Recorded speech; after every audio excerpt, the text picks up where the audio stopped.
தொங்ஹேங் தோட்ட தமிழ் பள்ளி 1956 ஆண்டு செப்டம்பர் 9 துவங்கப்பட்டது.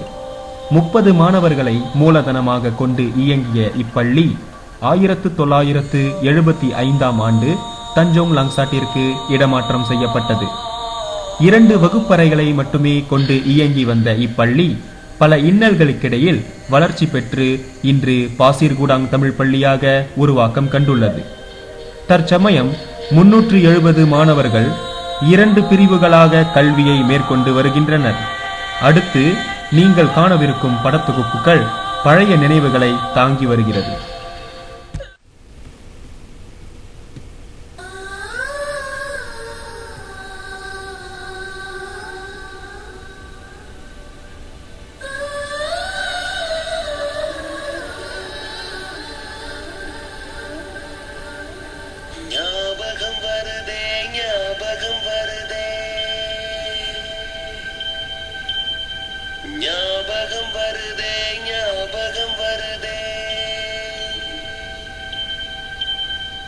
பொக்கிஷமாக நெஞ்சில் புதைந்த நினைவுகள் எல்லாம் ஞாபகம் வருதே.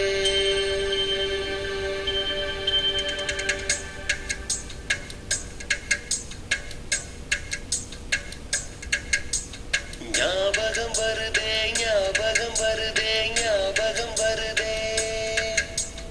பொக்கிஷமாக நெஞ்சில் புதைந்த நினைவுகள் எல்லாம் ஞாபகம் வருதே.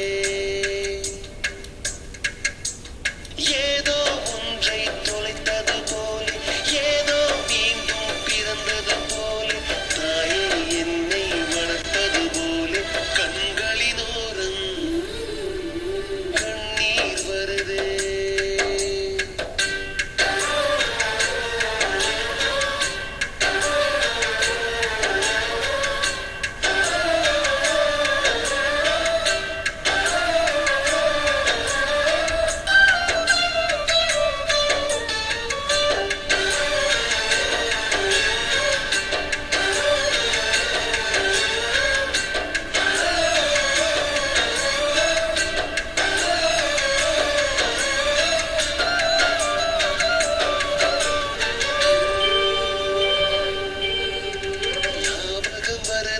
ஞாபகம் வருதே, ஞாபகம்.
அன்பான நெஞ்சங்களே, உங்கள் அனைவருக்கும் வணக்கம். இப்பொழுது நான் பள்ளி வளாகத்தில் இருந்து பேசிக்கொண்டிருக்கின்றேன். இங்கே பின்னால் காண்பது பள்ளியின் கட்டடம். 2000ஆம் ஆண்டில் உங்களின் ஆதரவோடு பிரமாண்டமான கட்டடம் எழுந்துள்ளன. இதே மாதிரி ஆதரவு இப்பொழுது மறுமுயற்சியாக மேலும் ஒரு 10 வகுப்பறை கொண்ட இருமாடி கட்டடம் உருவாக உள்ளது. அதற்கு முதல் கட்ட ஆதரவாக இப்பொழுது இந்த நல்லெண்ண விருந்துகள் ஏற்பாடு செய்து நடந்து கொண்டிருக்கின்றன. இதற்கு ஆதரவு அளித்த உங்கள் அனைவருக்கும் மனமார்ந்த நன்றியை. புதிதாக தோற்றம் காண உள்ள இந்த கட்டிடம் எதற்காக உபயோகப்படும் என்று பள்ளியின் தலைமை ஆசிரியர் திரு முனுசாமி அவர்களை அணுகி கேட்டதற்கு அவர் கூறியது, நன்றி, வணக்கம்.